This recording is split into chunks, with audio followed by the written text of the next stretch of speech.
एक बार फिर मिसाल कायम कर दी मध्य प्रदेश की आवाम ने। पूरे देश को बता दिया कि शांति का टापू है उसका बसेरा। ये बात साबित कर दी कि भाईचारा ही है इसकी असली ताकत, इसकी असली पहचान।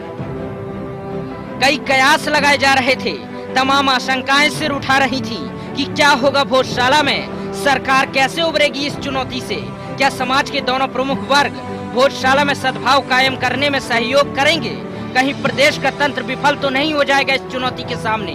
तमाम सवाल रह रहकर हर किसी के जहन में आ रहे थे, लेकिन 12 फरवरी का दिन इन सभी सवालों से पर्दा उठाता नजर आया और जो जवाब निकलकर सामने आए उसने चौड़ा कर दिया हर प्रदेशवासी का सीना। कोई छोटी चुनौती नहीं थी ये शिवराज सरकार के सामने। हर कसौटी पर खरा उतरना था, हिंदुओं को भी साधना था, मुस्लिम समुदाय को भी भरोसे में लेना था। सरकार कैसे पार पाएगी इस चुनौती से, ये एक बहुत बड़ा सवाल था अपने आप में। लेकिन इस मोर्चे पर सूबे की आवाम का कुछ इस तरह सहयोग मिला सरकार को कि भोजशाला सरीखी बड़ी चुनौती को उसने चुटकी में पार कर लिया। पूरे घटनाक्रम के दौरान वो कंधे से कंधा मिलाकर खड़ी रही प्रशासनिक तंत्र के साथ और एक ऐसा नजारा पेश किया जिस किसी ने भी उसे देखा हतप्रभ रह गया। जिस भोजशाला को दो समुदायों के बीच तनाव की वजह माना जा रहा था, उसके एक छोर पर मां सरस्वती की पूजा हो रही थी तो दूसरे छोर पर जुमे की नमाज अदा की जा रही थी। ये एक ऐसा मौका था जिसने सद्भाव और सौहार्द के क्षेत्र में मध्य प्रदेश को दूसरे राज्यों की पांत में सबसे अलग और सबसे आगे खड़ा कर दिया था और राष्ट्र के पटल पर प्रदेश को एक बार फिर साबित किया था शांति का टापू। Bureau report, IND 24।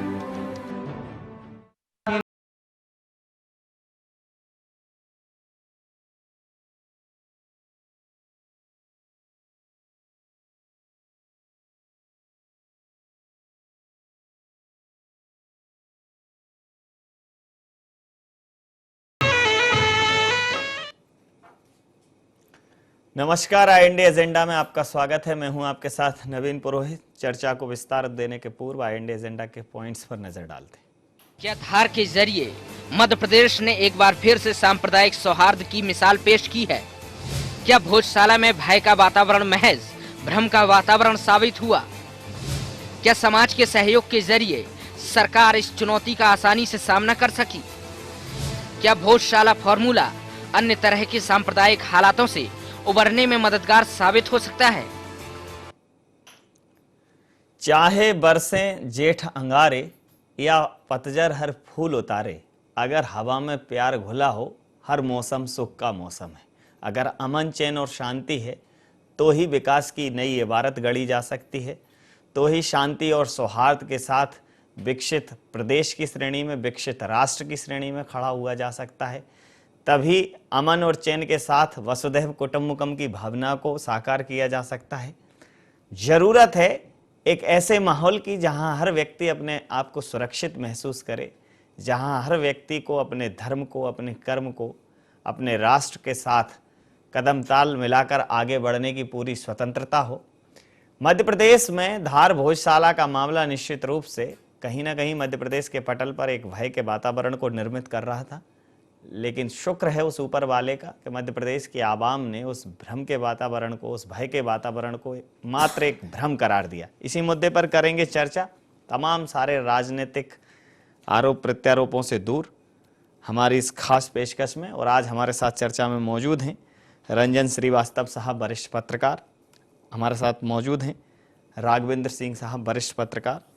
दोनों लोगों से करेंगे चर्चा और समझने की कोशिश करेंगे कि आखिर धीरे धीरे जिस प्रकार से राजनीति में मजहब को आधार बनाकर विभिन्न मुद्दों को ऐसा तूल दिया जाता है जो इस देश की आत्मा को विदीर्ण कर देते हैं, जानने की कोशिश करेंगे कि आखिर कौन हैं वो लोग जो मजहब के नाम पर इस देश की आत्मा के साथ, इस देश की अक्षुण्णता के साथ, इस देश की अखंडता के साथ, इस देश की एकता के साथ खिलवाड़ करने की कोशिश करते हैं। राघवेंद्र सिंह साहब, सीधा सवाल आपसे कि धार भोजशाला में चाहे पिछले वर्षों की बात हो, इसके पहले जो भी मामले रहे हैं, धार भोजशाला को मध्य प्रदेश के पटल पर एक अप्रिय स्थिति पैदा करने वाली जगह के रूप में एक विकसित कर दिया गया था। एक भय का वातावरण था, धार भोजशाला के मामले में मध्य प्रदेश सरकार की संवेदनशीलता ने, सजगता ने निश्चित रूप से प्रशंसनीय है, इस कार्यक्रम के आयोजन को सफल बना दिया। लेकिन जिस प्रकार से मजहब के नाम पर जो एक सनसनी फैलाने वाली बातें जो होने लगी हैं, सनसनी फैलाने वाली राजनीति होने लगी है, उसको आप किस नज़रिए से देखते हैं? मेरा तो इस मामले में सीधा सा मानना है कि अभी जो अपन सब बातें कर रहे हैं या जो देख रहे हैं टीवी पर, बहुत सारी चीज़ों को तो हमारे देश के माने मीडिया ने भी पैदा किया हुआ है। मैं ये हमको इस मामले में मानने में कोई गुरेज नहीं होना चाहिए कि जो गलतियां मीडिया से होती है उसको स्वीकार करेंगे तभी वो दूर हो पाएंगी। अभी कुछ दिनों पहले या एक दो बार ऐसा हमने पढ़ा भी और देखा भी कि धार भोजशाला जो है वो देश में तो भले ही अयोध्या का मसला हो, लेकिन वो मध्य प्रदेश की अयोध्या है। अब इस मामले को इस लेवल तक ले जाना कि धार का मामला जो है वो अयोध्या के बराबर है, ये किसी हिंदू नेता ने, किसी मुस्लिम समुदाय के नेता ने नहीं कहा होगा, लेकिन ये मीडिया में ये लाइन आ गई और कई बार ये चल पड़ी। और तो आप ये देखिए कि जब हम इसको बहुत ही नॉन सीरियसली लेंगे, अयोध्या से उसकी तुलना करेंगे, तो यहीं पर एक ऐसी समझ पैदा होती है जो बताती है कि कहीं ना कहीं गैर जिम्मेदारी हो रही है। ये अलग बात है कि सरकार और वहाँ के लोगों ने, जो हिंदू मुसलमान हैं, दोनों ने मिलकर इस मामले को अभी तक उस लेवल तक नहीं जाने दिया है, लेकिन कहीं ना कहीं मीडिया की गैर जिम्मेदारी अपरोक्ष रूप से इस पूरे मामले को बहुत गर्म करती है। आप सच मान लीजिए, मैं अपनी बात एक बात में पूरी करूंगा कि आज मैंने दिन भर से टीवी नहीं देखा, ये सोच कर कि मैं देखूंगा तो सुबह से दोपहर तक कम से कम मेरा ब्लड प्रेशर तो बढ़ ही जाएगा, क्योंकि वो इतनी सारी बातें बताएंगे जिसका कोई सच्चाई से वास्ता नहीं होगा। तो अगर ये मेरे मन में आ रही है तो आम आदमी के मन में भी कहीं ना कहीं इस तरह की कोई छोटी बड़ी बात जरूर पनप रही होगी। सर पहले मैं क्या बोलूं आपको, क्योंकि अगर मैं मीडिया के किसी नुमाइंदे के तौर पर अपने आप को स्थापित करने की कोशिश करूं तो निश्चित रूप से ये ठीक ही नहीं। किसी भी स्थिति में मेरी उपस्थिति इस प्रदेश के पटल पर मीडिया के माहौल में एक शिक्षार्थी के तौर पर है, और चूंकि इस माहौल में जो सीखने को मिलेगा वही मेरे माध्यम से निकलेगा। तो कैसे मैं ये बोलूं कि इतनी सहज स्वीकारोक्ति कि राजनीति से भी ज्यादा जवाबदेही किसी भी मुद्दे को जनता तक पहुंचाने की मीडिया की है। क्या पहुंचाना है और कैसे पहुंचाना है और कब पहुंचाना है, ये बहुत महत्वपूर्ण हो गया है। तो रंजन साहब बहुत साफगोई से स्वीकार किया है राघवेंद्र सिंह साहब ने, अपनी कम्युनिटी पर ही सीधा सवालिया निशान, अपने ऊपर ही सवालिया निशान खड़ा किया है। बहुत साहस की जरूरत है, शामिल हूं उसमें, बहुत साहस की जरूरत है। आपको क्या लगता है कि कहीं ना कहीं ऐसे मुद्दों पर मीडिया की जो टीआरपी की दौड़ है, वो ऐसे मुद्दों को आपको नहीं लगता कि एक सनसनी पैदा कर देती है? जैसे इस मुद्दे को लेकर जिस प्रकार से नेशनल मीडिया से लेकर इंटरनेशनल मीडिया तक को फोकस कर दिया गया, जबकि आपने देखा कि बड़ी सहज भाव में सब हो गया, और जो कवायद और जो तैयारियां थी वो ऐसी थी कि जैसे बहुत कुछ अप्रिय घटने वाला हो। तो ये हमारे देश के डीएनए में ये है नहीं, लेकिन उसको ढूंढ कर खोजने की जो कोशिश की जा रही है, उसको जो ढूंढने की कोशिश की जा रही है कि कहाँ अप्रिय घटना हो सकती है, कौन सा अशांत प्रिय क्षेत्र है, ये जो शगल बन गया, क्या ये ठीक है वर्तमान माहौल? नहीं, बिल्कुल ठीक तो नहीं कहा जा सकता। और मैं देखिए राघवेंद्र जी के बात, जो मीडिया की बात कही है, तो ना केवल मीडिया, जब सबका रोल उसमें इम्पॉर्टेंट है, मीडिया हो, चाहे राजनेता हो, गवर्नमेंट हो या समुदाय, सारे समुदाय हों। और मैं तो 2000 से, मैं जब 2001 में मैं इंदौर गया था, मेरा ट्रांसफ़र हुआ था, तो मैंने बहुत एक्टिवली कवर किया था भोजशाला। तो बहुत मेरे करीब है, दिल के करीब है भोजशाला, देखा जाए इशू। तो मैंने देखा जो धार की जनता है, वहाँ की जनता है, जो लोग बताते हैं कि 2001 की बात है, मैं उसके पहले कह रहे हैं 1993 1994 तक वहाँ कोई जाता तक नहीं था, वीरान पड़ा रहता था, और शायद किसी का अपमान ना हो ऐसी बात। लोग, कई लोग ऐसे वहाँ तो कुत्ते लौटते रहते थे, कोई ध्यान देता नहीं था वहाँ पे। जब अयोध्या मूवमेंट, जैसे राघवेंद्र जी ने कहा है, अयोध्या बना दिया है, जब ये इश्यू उठा, काशी, अयोध्या और मथुरा, फिर यहाँ पे इश्यू उठना शुरू हुआ। जाहिर है वहाँ की जनता नहीं चाहती किसी तरह का विवाद। और जो पिछले जो 10 साल में आगे बढ़ा, मीडिया का रोल तो है। और उसमें एक और चीज़ कहना चाहूँगा कि जो एएसआई का जो एक फार्मूला दिया है एएसआई ने, कि दोपहर में 2 घंटे आप पूजा करेंगे, मतलब नमाज होगा और समय पूजा होगा। ये इसलिए है कि आप मस्जिद मानते हैं, मुस्लिम, हिंदू कहते हैं मंदिर है, तो फार्मूला क्या निकला है। और वहाँ पे अगर मैं वहाँ गया हूँ तो अगर मंदिर तो क्या मस्जिद का स्वरूप है नहीं उसका, जो कमाल मौला मस्जिद बोलते हैं, तो सही मायनों में जो कुछ जो हमारे मुस्लिम लीडर्स हैं कहते हैं सही मायनों जो मुस्लिम जो एक मस्जिद का रूप होता नहीं है, मंदिर का रूप भी नहीं है, वहाँ बाहर कब्र बनी हुई है, आप अंदर जाएंगे तो आप कब्र से गुजरना पड़ता है, छोटे छोटे छोटे कब्र बने हुए हैं, लेकिन फिर भी मुद्दा है, मुद्दा बना दिया गया जो आपने कहा। तो हम जैसे खोजते रहते हैं मुद्दों को आगे बढ़ाने में, आखिर ये मुद्दा 93 के पहले क्यों नहीं था, अचानक बड़ा मुद्दा कैसे बन गया? मीडिया का रोल भी है, मानता हूँ सबका रोल है, लेकिन एसआई ने जो फार्मूला निकाला, बहुत अच्छा फार्मूला निकाला कि आप विवाद शांत कैसे किया जाए। 2 घंटे पूजा कर लीजिए, 2 घंटे नमाज पढ़िए, फिर हो जाए, लेकिन उसमें विवाद हम खोजते हैं। किसी ने कहा कि 13 तारीख को बसंत पंचमी, 12 कैसे पड़ गया? हमने पूरा कैलेंडर देखा गवर्नमेंट का, 12 तारीख को बसंत पंचमी है, क्या कर सकते हैं? तो मुद्दा हम लोग खोजते हैं, बढ़ाने की कोशिश करते हैं। मैं आपकी बात सहमत हूँ। निश्चित रूप से मुद्दे हम खोजते हैं और मुद्दों पर हम फोकस करते हैं। निश्चित रूप से ऐसे मुद्दों पर हमें संवेदनशीलता दिखाने की जरूरत है और इस मुद्दों को हमें कहीं ना कहीं सनसनी से दूर रखना है जी। संवेदनशीलता और सनसनी में थोड़ा सा फर्क बहुत अंतर रखने है। की जरूरत है। बहुत अंतर राघवेंद्र है। सिंह साहब, एक और आपसे सवाल मैं जानना चाहूंगा कि कई बार रिपोर्टिंग का स्तर इस लेवल तक चला गया है, चूंकि नकारात्मकता का आकर्षण कुछ ज्यादा होता है, सहज बातें, सहज सत्य मानव मन स्वीकार करता नहीं है, निगेटिविटी ज्यादा आकर्षित करती है। बिल्कुल। तो ये जो एक मानवीय, सहज मानवीय प्रवृत्ति है, वो उसको भुनाने की जो कोशिश है, उससे कहीं ना कहीं कई बार लक्ष्मण रेखाएं टूटी हैं, कई बार मर्यादाएं टूटी हैं। आपको नहीं लगता कि अगर ये लक्ष्मण रेखाएं और मर्यादाएं, चूंकि मीडिया स्वपोषित या स्वविकसित एक तंत्र है, और अगर इसने अपनी लक्ष्मण रेखाएं, अपनी मर्यादाएं भी खुद विकसित नहीं की, तो कहीं ना कहीं फिर जो और देश हैं, जैसे चाइना है, बैन लगा हुआ है, उतना ही बोल सकते हैं, कोरिया है, उतना ही बोल सकते हैं, या फिर हमें अमेरिका और इंग्लैंड की श्रेणी में खड़ा होना पड़ेगा कि पहले राष्ट्रहित, जनहित, उसके बाद फिर देखा जाएगा कि क्या बोलना है और कितना बोलना है। बिल्कुल, आपने बिल्कुल ठीक कहा। अगर हम अपने आप को मर्यादित नहीं करेंगे, अगर हम स्वपोषित होने के बाद स्वनियंत्रित नहीं होंगे, तो आप ये मान लीजिए कि जो आशंकाएं लोग जता रहे हैं, जैसा आपने भी कहा, ये हो सकता है, लेकिन हमारा देश जो है वो अलग है। हो जरूर सकता है, लेकिन मुझे नहीं लगता कि ऐसा हो पाएगा, क्योंकि मीडिया के साथ साथ जो लोग जिम्मेदार हैं वो उसको होने नहीं देंगे। उसकी वजह है कि मीडिया जब थोड़ा सा कहीं बहकता है तो उसको नियंत्रित करने वाले लोग भी इसी में से पैदा होते हैं। एक मैं एग्जांपल देना चाहूँगा आपको, बहुत छोटा सा। जब मुंबई बम कांड हुआ, उस समय मीडिया ने उसका लाइव कवरेज किया।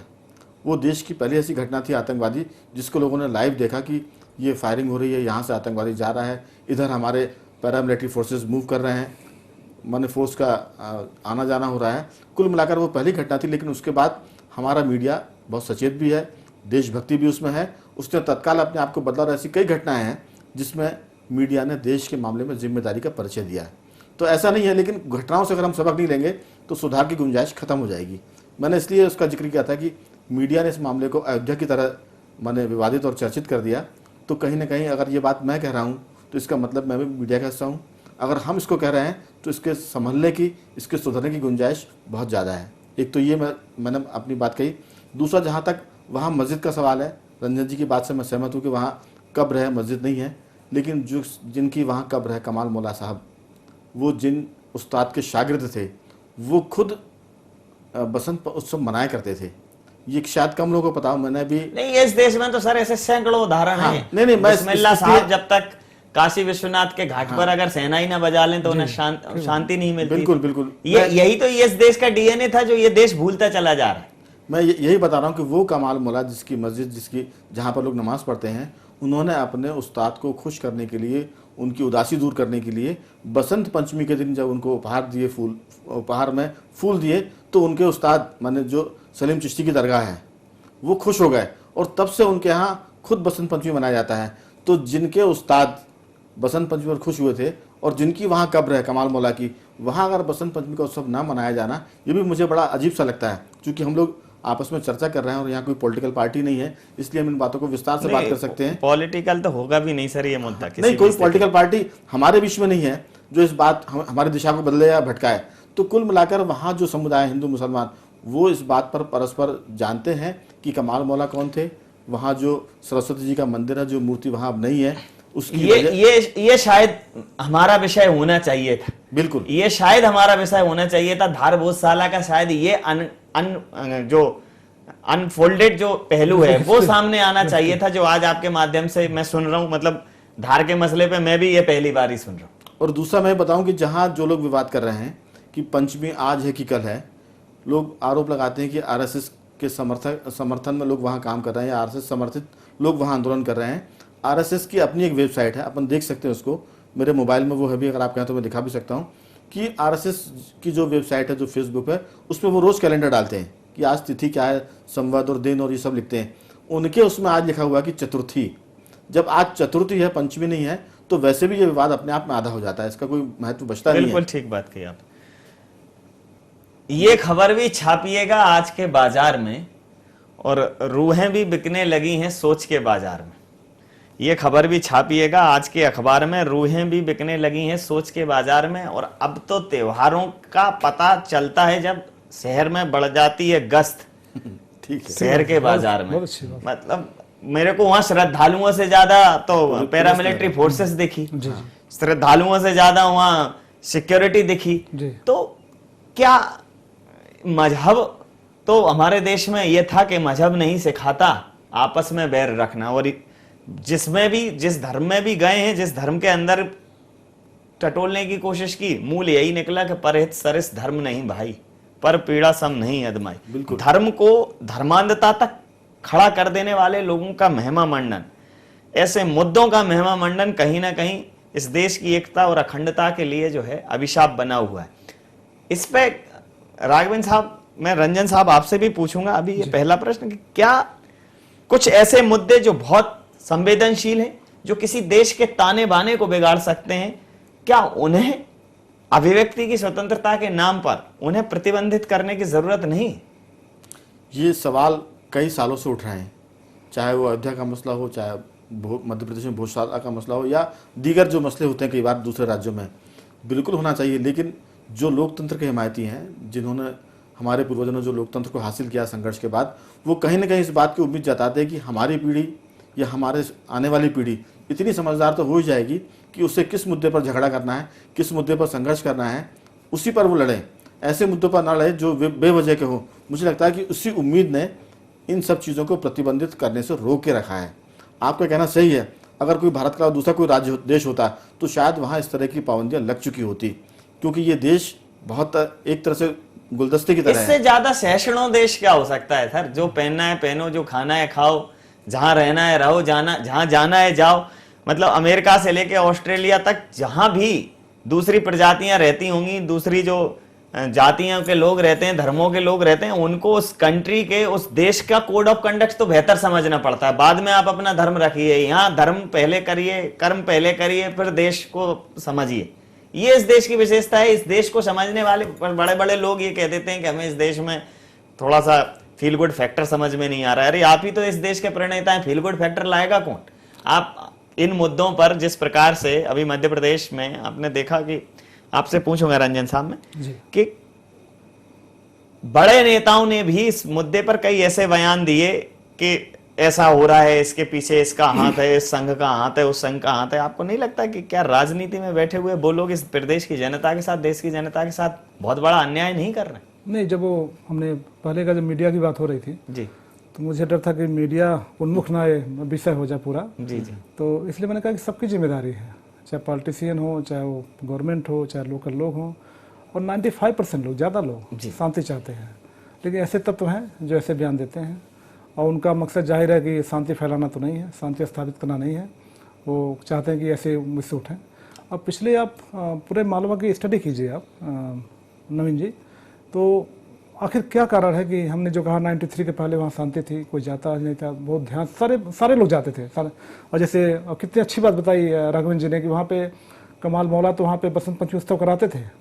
तो कमाल मौला अपने गुरु के जो उनके उस्ताद थे सलीम चिश्ती साहब, उनकी दरगाह पर जब वो खुद जब जीवित थे तो सलीम चिश्ती साहब किसी बात को लेकर उदास हो गए होंगे, तो सारे उनके जो शिष्य थे, जो उनके भक्त थे या जो उनके मानने वाले थे, उन्होंने कोशिश की कि किस तरह से इनकी ये माने अफसोस या अवसाद दूर हो। तो बसंत पंचमी के दिन लोगों ने उनको फूल या वो जो भेंट किए, तो तब वो मुस्कुराए या तब वो खुश हुए, ये कुल मिला के मामला था उसमें। तो 1000 जैसे राजा भोज का जो शासन था 1000 ईयर में था, मतलब सन में था उस समय, 1000 साल हो गए ऑलमोस्ट। हाँ, 2000 कुछ चल रहा है। तो उस जो चीज़ 900 साल 1000 साल नहीं हुआ, हाँ, हम 12 साल 20 साल में पैदा कर रहे हैं, तो कहाँ से चीज़ें आ गई। पूरे मालवा में कुछ ना कुछ ऐसी चीज़ें हो रही हैं। आखिर सारे दंगे मालवा में क्यों हो रहे हैं, काफ़ी अचानक छोटी छोटी बात उत्तेजना क्यों फैल जाती है, ये बहुत स्टडी का विषय है। अब बहुत ज़्यादा बढ़ता जा रहा वहाँ तो ये जो धार भोजशाला है उसी का एक पार्ट है कि जो जहाँ ऐसा मौका मिलता है उसको लोग बढ़ाने की कोशिश करते हैं। आखिर आखिर हम अभी एक न्यूज़ आई तो बड़ी अच्छी न्यूज़ है, कि अच्छी कहें और बुरी कहें क्या बोलो, उसमें लिखा था कि आगे 10 साल बसंत पंचमी अब फ्राइडे को नहीं पड़ेगा, तो 10 साल के लिए शांति है। तो मतलब शांति इसलिए है कि बसंत पंचमी फ्राइडे को नहीं पड़ेगा, मतलब शांति इसलिए हो रही है। शांति इसलिए नहीं हो रही कि हम हिंदू मुस्लिम एक होकर रहना चाहते हैं, धार के लोग वहाँ पे शांति चाहते हैं, और सही बात, धार के लोग नहीं चाहते हैं शांति वहाँ पे। तो इस बात पे क्यों नहीं हो कि जैसे इन्होंने कहा कि बसंत पंचमी दिन बात बनाई दीजिए, ये दिन फ्राइडे में हम नमाज डिफर कर दें, क्यों नहीं हो सकता? ये शांति क्यों नहीं आ पा रही है? तो फार्मूला क्या उसका हो। और आइंडिक में तारीफ करूँगा कि आपका जो चर्चा है एक सही दिशा में चल रहा है, एक सही दिशा में है, सकारात्मक है। मैं रंजन तो जी आपकी बात को भोपाल से जोड़ना था, क्योंकि दंगे की बात अपन कर रहे हैं, इस आपसी सद्भाव की बात कर रहे हैं। जी। तो मध्य प्रदेश में जब मैंने अयोध्या वाला विवाद, जब वो ढांचा गिर गया था, ढह गया था, उसको लेकर जो पूरे देश भर में हिंसा हुई थी, भोपाल भी उससे सर एक और प्रश्न है, हाँ, कि जब जो भी मुगल काल में जो हमले हुए उस समय इतिहास में जो हमले हुए, पहले राजा भोज का शासन था, फिर मुगल आए, तमाम राजे रजवाड़े थे, राजस्थान में अलग व्यवस्था थी, पंजाब में अलग व्यवस्था थी, मैसूर में अलग व्यवस्था थी, फिर मुगल आए, फिर मुगलों के बाद अंग्रेज आए। लगातार इस देश ने दमन शोषण झेला, लेकिन कहीं ना कहीं इस देश में एकता और अखंडता की जो चिनगारी थी 1857 में वो एक हुई जी। और उस क्रांति ने ही वो आज़ादी दिलाई जी। उस आज़ादी में किसी न एक जाति का योगदान था, न किसी एक व्यक्ति का योगदान था, सभी एक थे। मंगल पांडे से निकली वो आज़ादी, मौलाना अबुल कलाम आजाद से लेके सुखदेव भगत राजगुरु से लेके, और लगातार वो आगे बढ़ती चली गई। और उस देश की एकता और अखंडता ने इस देश की एक सबसे सोई हुई सुसुप्त शक्ति को जागृत किया कि अखंडता, एकता में अनेकता, जो इसकी अनेकता में एकता जो इसकी खूबी है उसको जागृत किया। आज वो खूबी, उस खूबी को कहीं ना कहीं तोड़ने का प्रयास किया जा रहा है। ठीक बात। वो जो खूबी थी, वो जो सामंजस्य था, वो जो समाज की सहिष्णुता थी कि ताजिए के नीचे, मैं एक बहुत ग्रामीण अंचल से बिलोंग करता हूं, तो ऐसा कोई मुहर्रम का त्योहार नहीं जाता था जिन त्योहारों में ताजिए के नीचे से निकल के अपने आप को गौरवान्वित महसूस ना किया। जाते थे। तो वो जो गौरवान्वित महसूस करने की जो एक सोच थी, वो भी हमें पूर्वजों से मिली थी, वो जो सहिष्णुता थी वो भी पूर्वजों से मिली थी। अब जो खाइयां बांटी जा रही हैं, अब जो खाइयां लगाई जा रही हैं, धर्म के नाम पे जो उन्माद की स्थिति पैदा की जा रही है, वो धर्म क्या जो दूसरे को स्वीकार न कर सके। धर्म कह रहा है कि हरि व्यापक सर्वत्र समान है, मतलब कंकड़ पत्थर डाल डाल पात पात में हरि है, ईश्वर है। तो क्या वो हरि भोजशाला में नहीं है? क्या वो हरि किसी वर्ग विशेष में नहीं हो सकता? कितना नजरिया संकीर्ण हो गया।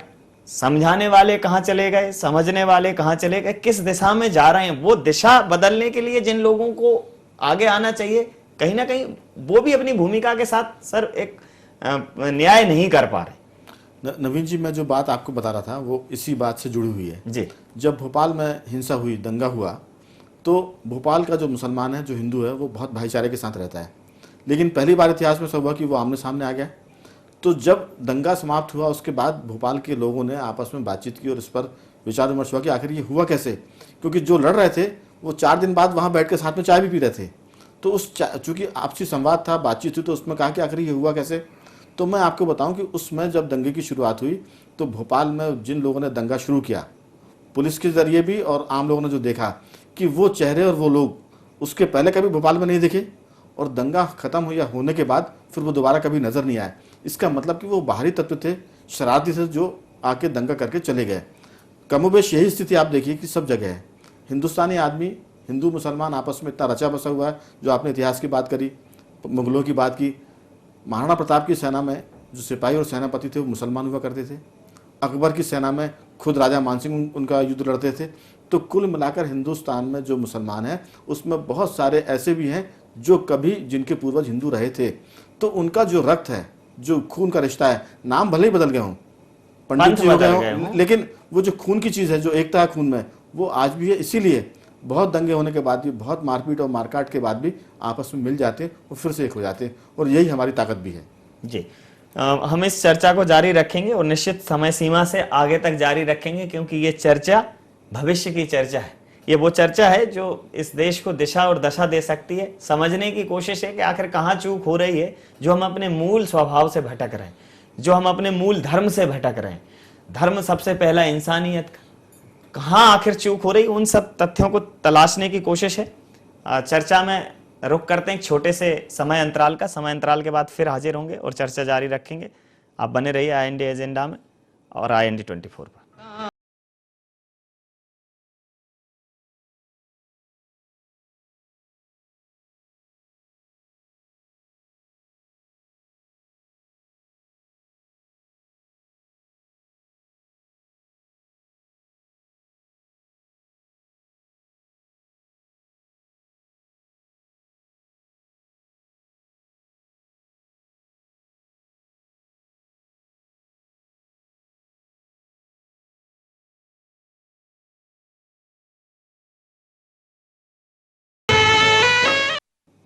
अब तो मजहब कोई ऐसा भी चलाया जाए जिसमें इंसान को इंसान बनाया जाए, और प्यार का कत्ल हुआ क्यों ये समझने के लिए हर दुश्मन को उजाले में बुलाया जाए, और मेरे दुख दर्द का उस पर हो असर कुछ ऐसा कि वो रहे भूखा तो मुझसे भी ना खाया जाए।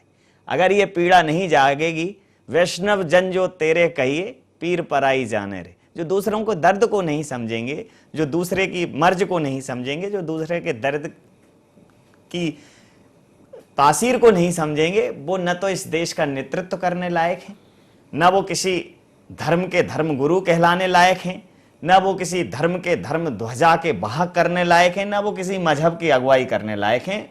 वो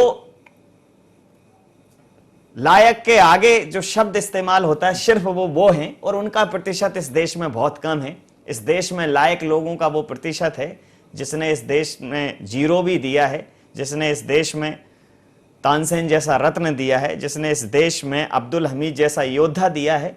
हजारों कहानियां हैं, उन कहानियों को फिर से याद करने की ज़रूरत है और चरितार्थ करने की भी ज़रूरत है, और उन्हीं पे चर्चा करने की ज़रूरत है, क्योंकि बात अच्छी है तो 100 जगह चर्चा करेंगे। अगर दिल में रखेंगे बुरी होगी, फिर अच्छा करेंगे। मीडिया होने का मतलब ये नहीं होगा कि अब हम जिसको पर्दा चाहिए उसको भी बेपर्दा करेंगे। जो चीज़ें पोशीदा हैं, जो राज अंदर दफन है, उनको दफन ही रहने दो। जिनको हंसना है उनको हंसने दो, जिनके चेहरों पर कफन डला है उन्हें कफन ही रहने दो। उन लाशों को उखाड़ने का कोई मतलब नहीं, उन गड़े मुर्दों को उखाड़ने का कोई मतलब नहीं। हमारे साथ वरिष्ठ पत्रकार राघवेंद्र सिंह साहब मौजूद हैं। बिल्कुल इस मंच से, IND 24 के मंच से उन्हें प्रणाम निवेदित करता हूं, क्योंकि इसके पहले भी कई बार चर्चा में उन्होंने सबसे पहली जवाबदेही मीडिया की कही है कि कहीं ना कहीं हम संदेश वाहक का कार्य करते हैं। दूत क्षम्य होता है, लेकिन ये ऐसा अपराध ना हो कि भले ही सामने वाले के लिए क्षम्य हो, लेकिन हमारी आत्मा के लिए अक्षम्य हो जाए। आत्मनियंत्रित होने की आवश्यकता है। अंतिम सवाल आपसे, आज आपने कह दिया बातों बातों में कि भय के मारे, डर के मारे कि कहीं फिर वही लूट, हत्या, आतंक के साए की खबरों से इतर कुछ और देखने की अभिलाषा में आपने आज टीवी नहीं खोला, आपने आज न्यूज़ चैनलों को नहीं टटोला। एक मीडिया वरिष्ठ पत्रकार होने के बाद, इस समुदाय की अगुवाई करने के बाद, आपको नहीं लगता कि कुछ अंध व्यावसायिकता की दौड़ में हम इस कदर आगे चले गए हैं कि अब अपने बैरिकेड्स, बाधाएं, अपनी दौड़ में बाधाओं को हटाई दिया, निर्बाध होकर दौड़ रहे हैं, और व्यावसायिकता इस कदर हावी है कि क्या करना है क्या नहीं करना है वो सोचने का थोड़ा वक्त नहीं मिल पा रहा है। बिल्कुल आपने ठीक कहा। मैं दरअसल 2 उदाहरण से अपनी बात कहना चाहूँगा। जब अयोध्या विवाद के बाद देश में हिंसा हुई, मैं उन दिनों नई दुनिया अखबार में हुआ करता था, और हमारे संपादक थे मदन मोहन जोशी जी। अब उनका स्वर्गवास हो गया है। लेकिन जब 3 दिन तक भोपाल में हिंसा कम नहीं हुई, तब उन्होंने एक पूरे संपादकीय की मीटिंग बुलाई। मैं इस चर्चा को मीडिया की तरफ लेके नहीं जाना चाहता, लेकिन मीडिया का रोल कितना होता है मैं उसको थोड़ा सा इशारे में बताना चाहता हूँ, उदाहरणों के साथ। उन्होंने हमसे कहा कि देखिए, अगर हमने कोई सकारात्मक खबरें नहीं छापी और सिर्फ सुनी सुनाई खबरों को बाकी अखबार छाप रहे हैं, वैसा छापते रहे तो ये आग किसी को नहीं छोड़ेगी और हम सब इसमें जलेंगे। उसके बाद ये हुआ कि जो कुछ समाज में उस दिन घटित हो रहा था उस हिंसा को लेकर, लोगों ने ये खबर लाना शुरू किया कि जहाँ हिंदू बहुल थे और मुसलमान एक दो जिस मोहल्ले में थे, वहाँ हिंदुओं ने मुसलमानों की रक्षा की, और जहाँ हिंदू थे मुसलमान ज़्यादा थे, वहाँ उन लोगों ने हिंदू समुदाय की रक्षा की। जब ऐसी घटनाएं, ऐसे किस्से, सही वाले किस्से जब अखबार में छपना शुरू हुए तो 2 दिन में शहर की फिजा बदल गई और कर्फ्यू में से ढील मिलना शुरू हो गई। आर्मी जो थी वो तनाव मुक्त हो गई। तो कुल मिलाकर मीडिया की भूमिका ऐसी होती है कि जैसे आग लग रही हो उस पर वो पानी डाल दे। अगर आप उस आग को हवा देंगे तो उस हवा में कुछ नहीं बचेगा। मैं इसलिए बताना चाह रहा हूँ कि एक पुराने शहर में एक ऐसा घर है जो मुस्लिम परिवार है और उसके आसपास पूरा सघन मुस्लिम बस्ती है। एक हिंदू परिवार वहाँ रहता था, उसकी शादी हुई थी नहीं। ये जो मैं उदाहरण दे रहा हूँ ये हवा में नहीं है, मेरे पास इसके पूरे तथ्य हैं। और उस लड़के की शादी हुई थी और वो परिवार वहाँ किराए से मुसलमान के घर में कमरा लेकर रहता था। जब ये हिंसा शुरू हुई तो कर्फ्यू लग गया। अब वो लड़का जहाँ नौकरी करता था वहाँ और उसकी पत्नी उस परिवार में। उस समय कोई मोबाइल का ज़माना था नहीं। वहाँ उस परिवार में उस मुस्लिम परिवार की जो महिला मुखिया थी, उसने उसको फ़ोन करके कहा कि बेटा, ये जो तुम्हारी बहू है हमारी बेटी की तरह महफूज रहेगी, तुम चिंता नहीं करना। जब 10 दिन या 7 दिन बाद कर्फ्यू में ढील मिली, वो आदमी घर पहुँचा तो उसकी पत्नी और परिवार पूरा सुरक्षित था। ऐसी कई घटनाएं थी जिन वजह से लोगों में विश्वास बढ़ा आपस में और हिंसा का दौर था वो खत्म हुआ। लेकिन ये भूमिका किसने निभाई? मीडिया ने निभाई कि अच्छी बातें उसने बताई। ये भी कहा कि जो आग लगी हुई है उसमें ठंडी हवा का झोंका या पानी की बौछारें हैं तो वो मीडिया ही दे सकता है। इसलिए अगर मीडिया चाहेगी तो बहुत चीज़ें सबसाइड हो जाएंगी। मीडिया की भूमिका जिम्मेदारी की तरह भी है और मैं उसे देश की माँ की तरह भी मानता हूँ। हमेशा माँ अपने बच्चों का बुरा नहीं करती। मीडिया अगर जिम्मेदारी से काम करता है तो ऐसा लगता है कि वो हर कमजोर पक्ष को बचाता है और जो जबरदस्त पक्ष होता है उसको नरम करता है। ये उसकी भूमिका है देश हित में और ये मेरे ख्याल से अब लोग समझ भी रहे हैं। बहुत अच्छी परिभाषा आपने मीडिया की गढ़ी है। एक और छोटा सा ब्रेक लेंगे हम इस चर्चा में और एक छोटे से समय अंतराल के बाद फिर से चर्चा करेंगे। रंजन साहब से रूबरू होंगे, उनके भी कुछ संस्मरण जानेंगे, कुछ सच्चाइयां जानेंगे जो इस देश की एकता और अखंडता में नींव के पत्थर के तौर पर हैं। तो एक छोटे से समय अंतराल के बाद फिर हाजिर होते हैं।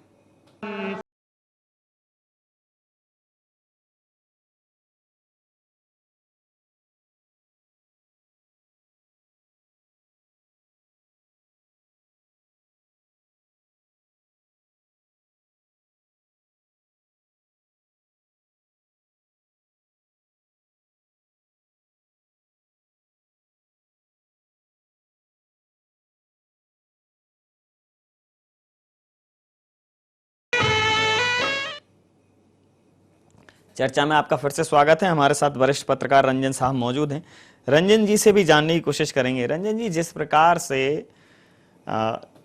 अगर इसको थोड़ा सा इस परिदृश्य पर कुछ समय पहले तक के राजनीतिक बयानबाजियों पर गौर करें जी, तो अगर कहीं थोड़ी सी भी प्रशासनिक चूक हो जाती तो मीडिया तो जो करता सो करता जी, लेकिन उसके बाद जो राजनीतिक आरोप प्रत्यारोप का दौर शुरू होता जो कहीं ना कहीं एक दशक से 2 दशक से हमारे उसमें चला आ रहा है। जैसे कुछ ऐसे मामलों पर जो राष्ट्र हित से जुड़े हुए हैं, जैसे अभी हेडली ने स्वीकार किया कि इशरत जहां सुसाइड बॉम्बर थी, लेकिन उस मुद्दे पर भी राजनीतिक आरोप प्रत्यारोप शुरू हो गए जी। मतलब जो राष्ट्र की सुरक्षा में जो रथ हैं, जो एजेंसीज हैं, जो हमारी सुरक्षा व्यवस्थाएं हैं, जो हमारे राष्ट्र के नियम और कानून हैं, कहीं ना कहीं उन पर राजनीति, उन मुद्दों पर राजनीति और उन्हें धर्म का नाम देकर जब राजनीति करने की बात आती है, आरोप प्रत्यारोप की बात आती है, तो आपको नहीं लगता कि क्या इस प्रकार की राजनीति की वर्तमान दौर में कोई जगह होनी चाहिए? उन बयानों को क्या बायकॉट नहीं किया जाना चाहिए? नहीं, बिल्कुल आपकी बात सहमत हो नवीन जी। लेकिन दिक्कत क्या है, पिछले जो 2 दशक की बात आप कर रहे हैं, तो 2 दशक में राजनीति कहाँ से कहाँ पहुँची है। बहुत सी ऐसी पार्टीज हैं, उनका बेस अब दिख नहीं रहा है। जो एक सामाजिक ताना बाना था और जिसके आधार पर एक राजनीति थी, एक सामंजस्य था, एक वैचारिक मतभेद था भी, लेकिन एक तो भी एक आपस में एक तालमेल था। मनभेद नहीं था, वैचारिक मतभेद था, लेकिन मनभेद नहीं था। वो बहुत खत्म होता जा रहा है और हर चीज चुनाव से जोड़ दिया हम लोगों ने।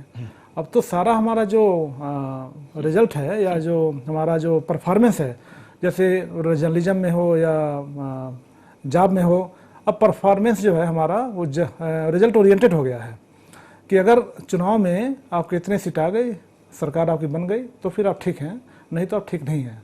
तो हर पार्टी का बेस कैसे बनेगा? बेस को आप सकारात्मक मुद्दे लेके बनाएंगे, डेवलपमेंट की इशू को लेकर बनाएंगे, या फिर ऐसे मुद्दों को लेकर बनाएंगे। दुर्भाग्य है पिछले 10-20 साल से ऐसे मुद्दों पर राजनीति हो रही है जिससे हमारा बेस बढ़े। जो ने मालवा का जिक्र किया, 20 साल में आप देखिए मालवा में कितना ज़्यादा कम्युनलाइज माहौल हो गया है। पहले क्यों नहीं था? जो राघवन जी बोल रहे थे, हिंदू मुस्लिम साथ रहते थे, साथ त्यौहार मनाते थे। आपने ताजिया की बात की, कितनी बड़ी बात। हम लोग छोटे से तो ताजिया तो जाना मतलब बड़ा अच्छा लगता था हमारा त्यौहार है। एक कभी नहीं लगा मुस्लिम त्यौहार है, हिंदू त्यौहार, हिंदू मुस्लिम समझ में आता नहीं था। त्योहार समझ में आता था। त्योहार का मतलब ये होता था कि बस मिलजुल के थोड़ा उत्सव मनाएं। बड़ा अच्छा लगता था, तो मुझे लगता कुछ में बरकत मिलेगी, कुछ में ब्लेसिंग्स मिलेगा, अच्छा ऊपर वाले का। जाते थे चलो, अब माँ बाप भेजते थे, ये बड़ी बात है, रोकता नहीं था कोई। नहीं, माँ बाप पैसे दे के भेजते थे। अचानक क्या हो गया? ये माहौल कहाँ से खराब हो गया? एक दिन में नहीं हुआ है। पॉलिटिक्स, जो मीडिया की बात जरूर करें, मीडिया सेंट्रिक हो जाएगा। कल मीडिया सेंट्रिक हो जाएगा तो गड़बड़ है कि और मुद्दे हम भूल जाएंगे। कल मीडिया जिम्मेदार नहीं है, और भी जो तत्व हैं जो इसको राजनीति से जोड़ दिया गया है, इसको हम चुनाव से जोड़ दिया हम लोगों ने, गवर्नमेंट से जोड़ दिया हम लोगों ने, ये बहुत बड़ा कारण है। और क्या कारण है कि हम जब बहुत सालों की बात आती है तो 14 फरवरी को हम याद करते हैं। क्यों? आखिर पहले उस मुद्दों को समझाने की कोशिश क्यों नहीं करते, सुलझाने की कोशिश क्यों नहीं करते? हम क्यों वेट करते हैं 14 फरवरी का, 14 फरवरी का, कि जब 12 तारीख को जब होगा तब पुलिस भेज देंगे, शांति व्यवस्था के लिए कुछ हम प्रयास करेंगे। साल भर क्या होता है? अच्छा, और उसी वक्त पे कई सारी समितियां, कई सारे मंच, कई सारे जो फतवे, कई सारे धर्मगुरु, कई सारे मौलवी उस समय ही पैदा होते हैं। इनको अगर मतलब इसके बाद कितने दिन पूजा वहां करेंगे और कितने वक्त की नमाज पढ़ेंगे, ये देखना दिलचस्प होगा। लेकिन ये भी तो कवरेज करने की बात है। सही कहा। ये जो फुटेज लिया आप लोगों ने, ये देखने वाली बात है, ये सर्वे करने वाली, स्टडी करने की बात है। ये जो लोग वहाँ पे इकट्ठे हुए हैं, क्या साल भर जाते हैं वहाँ पे पूजा करने? क्या साल भर वहाँ पे नमाज पढ़ने जाते हैं? और हमारा कहना है कि एक और चीज़ कहना है, बड़ा एक इशू, एकेडमिक इशू है कि जहाँ पर नमाज हो रहा है वहाँ पूजा कैसे हो सकता है, और जहाँ पर पूजा हो रहा है वहाँ नमाज कैसे हो सकता है? ये बहुत बड़ा एक कैसे हो रहा है? तो अगर सामंजस्य के लिए हो रहा है तो बहुत अच्छा है। हाँ, अच्छा है। लेकिन उसको ऐसा ही मॉन्यूमेंट मानता है तो उसको मॉन्यूमेंट मानो, आप स्मारक मानो, दूर से प्रणाम करो, आगे बढ़ जाओ। लेकिन पूजा वहीं करेंगे, नमाज वहीं पढ़ेंगे। और आपने कहा हर जगह है ना, इतने मंदिर हैं, उसका हम जीर्णोद्धार कर रहे हैं क्या? वहाँ पे हम जाते हैं क्या? तो एक हमारे अंदर भी हो गया कि हम मुद्दे को आगे बढ़ाएंगे, मुद्दे को जीवित रखेंगे, उसके लिए लड़ाई करेंगे। बिल्कुल ठीक बात कही आपने रंजन साहब। काशी जाओ, काबा जाओ, चाहे गंगा में डुबकियां लगाओ, दिल का देवालय गंदा है तो फिर बेमतलब का कर्म धर्म है। और हर मौसम सुख का मौसम है। अगर उस मौसम में प्रेम का, दुख का, आपसी सामंजस्य का अनुभव है, ये समझना पड़ेगा हमें कि हम किन मुद्दों को बढ़ावा दें। निश्चित रूप से प्रशासन की मुस्तैदी की प्रशंसा करनी होगी कि जो भी व्यवस्थाएं की, जैसे भी व्यवस्थाएं की, इस मुद्दे को कहीं ना कहीं गर्म होने से बचा लिया गया। कड़े शब्दों में भर्त्सना है उन लोगों की जिन्होंने इस मुद्दे पर भी बयानबाजियां की, जिन्होंने इस मुद्दे पर भी राजनीतिक आरोप प्रत्यारोप लगाए। अगर वो वाकई में राजनेता थे, राजनेता हैं, तो उन्हें इस मुद्दे को जड़ से समाप्त करने के कारण खोजने होंगे। उन्हें राम और रहीम को एक साथ बिठाना पड़ेगा। उन्हें उन रहीम के दोहों को, उन राम की उन चौपाइयों को चरितार्थ करना पड़ेगा जिसमें मानवीय पीड़ा, इंसानियत सबसे पहले है। तो निश्चित रूप से इस पूरे मसले पर जिस प्रकार का पटाक्षेप हुआ है, जिस प्रकार से वहां की आम जनता ने प्रतिसाद दिया है कि वो झगड़ा नहीं चाहती, भारत की आम आवाम झगड़ा नहीं चाहती, हम अमन पसंद लोग हैं, हम शांति से जीने वाले लोग हैं, हम अनेकता में एकता का रंग प्रदर्शित करने वाले लोग हैं, और अनेकता में एकता का ढंग है इस देश में। ईमान है इस देश में, सम्मान है इस देश में, देवता समान है मेहमान इस देश में, वादियों का देश है, बहार है इस देश में, मस्जिदों में अल्लाह की अजान है इस देश में। इस देश की एकता और अखंडता को, इस देश की अक्षुण्णता को जो भी गलत इरादों से तोड़ने का प्रयास करेगा, इस देश की जनता उसे मुंहतोड़ जवाब देगी, क्योंकि इस देश में राम भी बसता है, इस देश में रहमान भी बसता है, इस देश में रहीम भी बसता है, इस देश में सिख भी बसता है, इस देश में ईसाई भी बसता है। ये वो देश है जो वाकई में दुनिया के लिए एक मिसाल है कि इतनी सारे धर्म, इतनी सारी संस्कृतियां, इतने सारे जाति के लोग एक साथ एक ही पटल पर कैसे स्वतंत्रता पूर्वक जी सकते हैं। यह देश निश्चित रूप से इस देश की संस्कृति और इस देश का समावेश दूसरों के लिए शोध का विषय रहेगा और हमारे लिए गर्व का। सोचने और समझने की जरूरत है कि किस बात को तवज्जो देने की जरूरत है। जैसे ही हम नकारात्मकता को हटाएंगे, जैसे ही हम नकारात्मक लोगों से अपना रुख अलग करेंगे, वो सिर्फ और सिर्फ प्रदर्शन के लिए, फुटेज के लिए, प्रसिद्धि पाने के लिए कवायद करते हुए नजर आते हैं। ना उनका धर्म में कोई लेना देना है, ना उस कर्म में कोई लेना देना है। वो विघ्न संतोषी लोग इस देश में तो जीवित नहीं रह सकते, क्योंकि इस देश के डीएनए में विघ्न संतोषी लोगों की कोई जगह नहीं है। IND एजेंडा में फिलहाल इतना ही। आप बने रहिए IND 24 के साथ और देखते रहिए IND 24। जय हिंद, नमस्कार।